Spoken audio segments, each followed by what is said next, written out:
So welcome to 90 and 90. My name is Amanda O'Shea from the Serendipity Experience, and I have a very special guest today. That is Mr. Dicken from Lacona, over there on the other side of the pond. I'm sure many of you know Dicken. Welcome, Dicken. It's a pleasure to have you here on this little powerful conversation. How you doing? Very good. Very good. Thank you for having me. Oh, my pleasure. Absolutely. We're just saying that where I really, I'd heard a lot about you and watched your talks and done, you were a big name for me when I first was introduced to the understanding back in about 2012. And we had this wonderful weekend in Dublin, 2014 or something like that. And yeah, it was special, huh? Very special. I love being in Dublin. Yeah, and that was with Bernie Gillespie and the crowd that she gathered there, and Coisy. Yeah, it was a nice memory. It was a really, really nice memory for me. And hearing you talk about your sparkly mind, that was one of the first sort of people that I heard talking about this sparkly mind. So that's always been nice for me. And I think I bought us this little sparkly leprechaun, this little snow globe. Mine broke on the way home anyway. I don't know if yours ever made it. I don't know if yours made it out of Dublin, but mine didn't. I still have mine. The little leprechaun. Yeah. So the idea was just to have a little sort of exploration and talk about one point just for 15 minutes or so. I haven't been very good at keeping it in 15. 20 minutes seems to be more where we're at, but we'll try our luck again. But there's a lovely title that you gave, which was Treasures Found in Inner Silence. That's lovely. Well, I just came from my 4th little grandbaby. And she is so adorable. But every time I hold the baby, it reminds me of the freedom that any of us can experience when we're not caught up in our thinking about anything or not listening to our thinking. I see this little baby, and she's so wide open to life. And I see her have all kinds of experiences. But it's so interesting to see a little being have all kinds of experiences and not have any thoughts about it. Not think, I could feel better, or why am I feeling this, or what does this mean, or how long is this going to last, or I shouldn't feel this way, or I'm looking for something. And that's where, to me, that's our essence, that's our core. And we develop this thinking mind, this computer mind, and it's only thinking about life that we can get in trouble psychologically. I've been a psychologist for 40 years. I've seen people with all kinds of problems and difficulties, and it's really only one problem. People get caught up in that noise, that chatter that goes on in our heads, those ideas that come into us, caught up in those, and then start thinking that thinking is true. Right? Well, a baby hasn't developed concepts and beliefs and ideas, so the baby is in preconceptual state before they form concepts. And the secret to me for being a human being is to learn how to use your computer wisely, but not to live there. Yeah. And that we can more and more recognize and live in a state of mind that's free of the influence or contamination or distortion of our conceptual mind. Right? So that when we feel tension, stress, or upset, if we pay attention to that thinking, we're going to suffer psychologically. If we don't pay attention to it, we're just like a baby who's uncomfortable and not feeling so great, but having no thoughts about it. And so the more I began to understand about how we live in a thought-created experience, all of us, you can't not do that. And I would say probably 90% of our thinking is unnecessary or unhelpful. And 10% of it is wonderful. It's wonderful to be able to have ideas and to think and to plan and to analyze. But the interesting thing is when I notice any adult who's having difficulty, they're not in a very good feeling and they're thinking even harder. It's that. They're thinking even harder. And so when people begin to understand the role thought plays, when they don't feel so great, they think less and less. Why would I keep thinking something that keeps this feeling alive? If they really see, oh, I'm sorry, go ahead. Doesn't make sense, right? It just doesn't make sense any more than picking up a hammer and hitting yourself on the head. Why would I keep doing that if it gives me a headache? Right? So people begin to recognize when to put the analytic mind down, the intellect down. Close the laptop, as we say to our kids, or get off your screen, or put your head up, or don't be so absorbed in information and content. Come back into the world, come back into the now. And so right behind the noise of all the thinking we're always doing, when we're resting in the now, there's a quiet or a silence that's there, even if thoughts still flow through in the background. And so that's the first treasure, I think.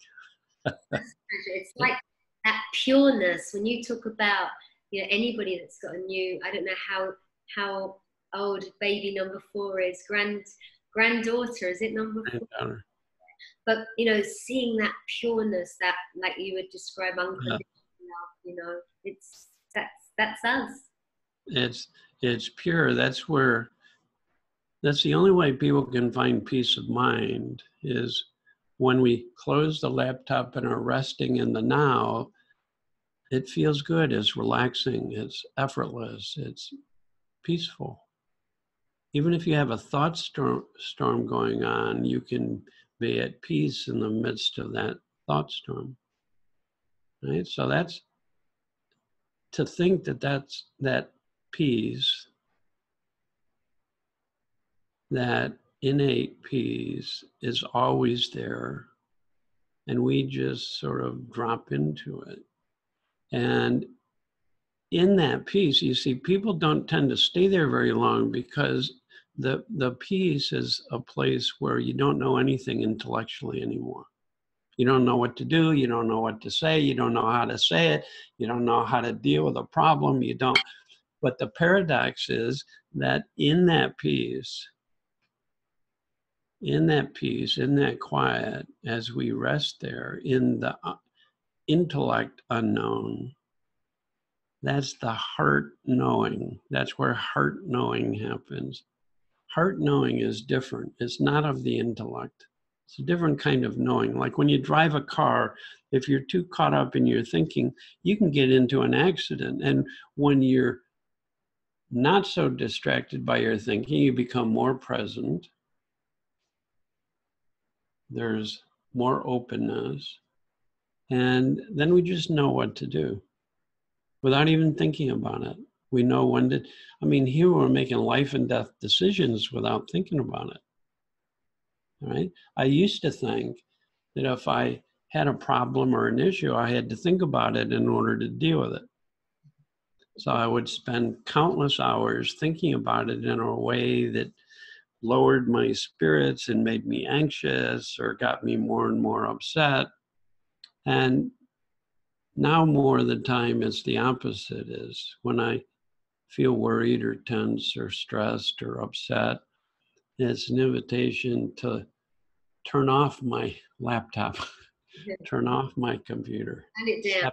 step away from my personal thinking, to stop analyzing, because it's impossible to analyze for any of us, to analyze our way to the present moment, to the now, to peace of mind, to happiness, to love, to creativity, to new thinking. It's only in the intellect not knowing, open-hearted place that we receive a different kind of guidance. People call it wisdom. And it is, right? It's heart to heart, isn't it? It's that. Yes. It's that real deep knowing. I don't know about in the States. Do you have Who Wants to Be a Millionaire? Yes. Yeah. Yes. So Mm-hmm. I always say that, I don't have to phone a friend or ask the audience or go 50-50. When that speaks to you, you just know. Yeah. Oh, that's beautiful. I like that. It's like having the wisest, dearest, sweetest, most loving friend in the world inside of us. And all we have to do is uncover that friend. So it's like opening the windows and doors, and then the friend steps into the room and takes over. I joke around with my friends. I say, I love it when the other guy shows up. Or I love it when wisdom has her way with me. Yeah.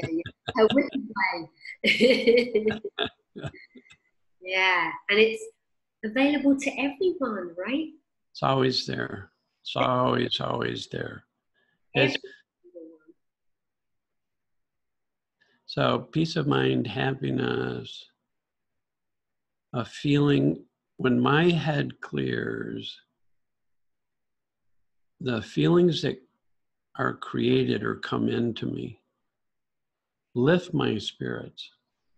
Like I feel more relaxed, or I feel more peaceful, or I feel more clear, or I feel more creative, or I feel more compassionate, I feel more understanding. Some feeling. It doesn't matter what it is. Wisdom brings us the perfect feeling for us in that moment. How cool is that? Difficult. Cool. And so it brings us feelings that uplift, and then it brings us thinking that's creatively responsive to whatever situation we're in. That's called common sense, Yeah. right? So I don't know, when you asked me to talk to you and what do you want to call this, I just sat quiet for a minute, and this phrase, treasures from within, just popped up. And I started thinking, that's how I see it. I can be in any situation that's difficult, or any relationship where I don't feel a loving connection. And I know I'm caught up in my thinking. And as an invitation to let go of everything I'm thinking, not some of it, not to keep thinking about it, not to think about how it's only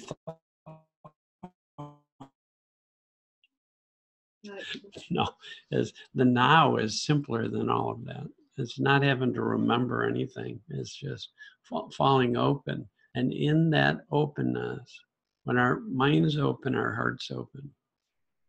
That's how I see it.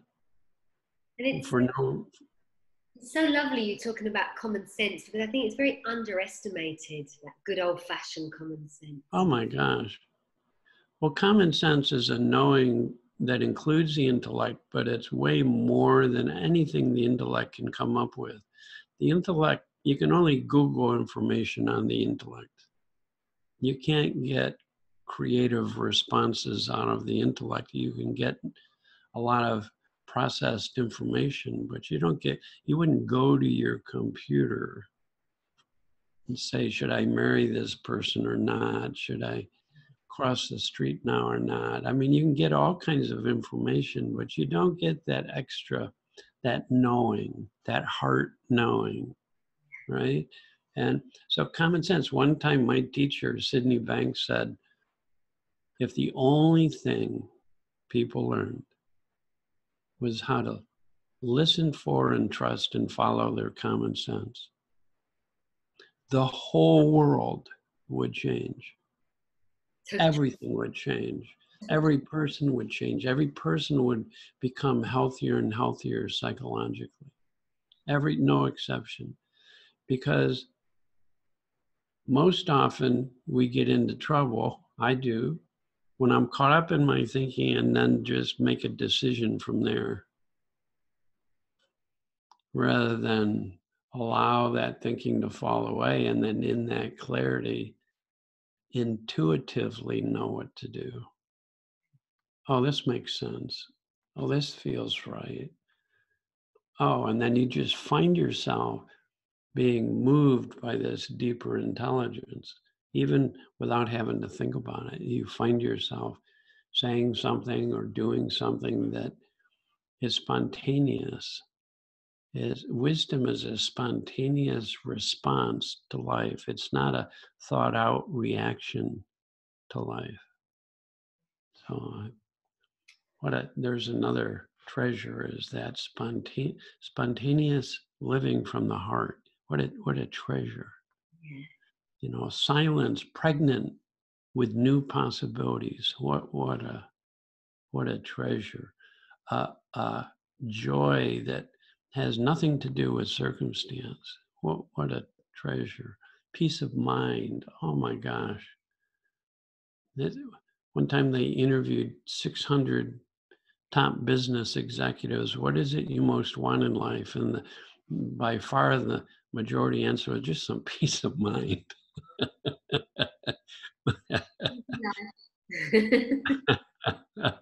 Everyone's facing the same feeling, right? Without I realizing know. they've got it right in their treasure box, like you say. Right there.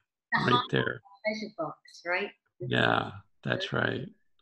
That's why we get into trouble if we look for our love or happiness or wisdom or understanding, if we look for it outside of ourselves. Right? If we look for it outside, so that's why the wise have always said, look within to find what you seek. Within is always there when we're not caught up in our thinking. That's what emerges from the background. It's a little bit like one of those figure ground pictures. You look at it and you can't see it, and you can't see it, and then it pops. What's sort of hidden in the picture pops forward, and you can't help but to see it. That's, to me, treasures are like that. They're hidden right there under our nose, and only when we're not engaged in our intellect do they pop into the foreground. Peace pops into the foreground. Solutions pop into the foreground. Common sense pops into the foreground. Insight, intuition, motivation, aspiration, perspective, all the things human beings are looking for, we get out of the way, and wisdom knows how to bring the perfect blend of that forward. Perfect for who we are and what situation we're in at that moment. Perfect. It's a responsive intelligence. So clever. Clever. So clever. Such, when you really just see, it's like, wow, the way it works, the way it just happens. That whole, I don't make it happen, you don't make it happen, it just happens. We already are and already have everything we're looking for. Treasures beyond anything we can imagine. I keep being surprised by the new and beautiful ways in which wisdom shows up in our lives and helps us live an enriched life, and a life that's responsive rather than reactive, one that's full of unconditional caring and love for people in life. That there's no end to it. That's the beauty of these treasures. There's no end to them. It's so nice to be reminded of that, right? Even in like these little conversations like this, or I feel so blessed to be in the community that we're in, because every time I just have a little chat, somebody reminds me of that. Yeah. And I love that too. I love being reminded of that. So, it's so simple, but it's hard for our intellect to believe it because there is no simplicity in the intellect. It's every idea has an opposite. So you immediately, the more you think about things, the more complicated they become. The more I think about my life, the more complicated it seems. The more I think about myself, the more complicated it seems like I am. Mm. I fall out of my thinking and I discover a deeper simplicity that's always here. It's another one of the treasures. We can go on forever. Treasure box. You should have been a pirate, Dicken. I feel like it. I love pirates. Arr. You turn up at Viva, like patch over his eye. What's happened to Dicken? He's going through his pirate phase.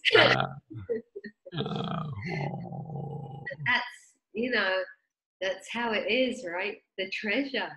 And look at those stories that have been around for years. Pirates, and the message is there. The message was there then. Right there.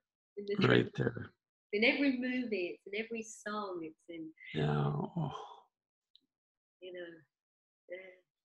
What a lovely feeling. I've got that lovely feeling right now. That's great. That's the key. That's the key. Right there. We get out of our own way, and this an uplifting feeling always starts coming through. I've seen no exception to that. So that is the key to the treasure box, huh? There you go, the feeling. That's what Sid Banks used to say. It's listen for the feeling. Listen just means you can't think and listen at the same time. So when you really listen, you come back to the now, you're wide open, you don't know anything from the intellect at that moment. You've unplugged Google. You've unplugged the search for information. And in that openness, this deeper wisdom comes from the background and into the foreground, primarily as a feeling, filled with knowing. Filled with knowing. And that's us. And that lovely little, your granddaughter's got all that to come, right? To work it all out for herself. I tell you, these little babies are our best teachers. They remind us of our true nature. Yeah. Yeah. So what a lovely conversation. I think that's a really nice place to lay our treasure. Yeah, perfect. I really look forward to seeing you very soon, right? We're only like a month away. We'll all be gathering. It's coming right up, Amanda. Yeah. It's your first time at Viva, so that's exciting. It is. I'm I've been wanting to come for years. Yeah, that's nice. I'm not speaking there this year, but I'm going to be meeting and greeting. I'm going to be Oh, nice. with Pete. Yeah, Sue's husband Pete and I will be the meeters and greeters. So yeah. Oh boy. We'll see you there, and I look forward to that, and meeting your brother, and out on Spanish soil. So lots of love to you, Dicken, and thank you so much for being such a beautiful teacher for me. And it's really, it's so lovely to have all the special people that have been part of my journey. Just gather them all and have these 90 little series, 1990. So may your life be an abundance of treasures. Oh, lar. Bring tears to my eyes. Let you see. You make all the girls cry. You make all the boys cry. That's what pirates do. Yeah, Pirates of the heart. I like that. Pirates of the heart. Oh, we could go on and on, couldn't we? Yeah, oh, we could. Yeah. Well, lots of love. I must see you soon. And thank you again. And thank you to everybody who's watching this. Yeah, we'll speak. Thanks for having me, Amanda. My pleasure. My pleasure. You take care. Bye-bye. Goodbye. Bye-bye, Dicken. Goodbye, everyone.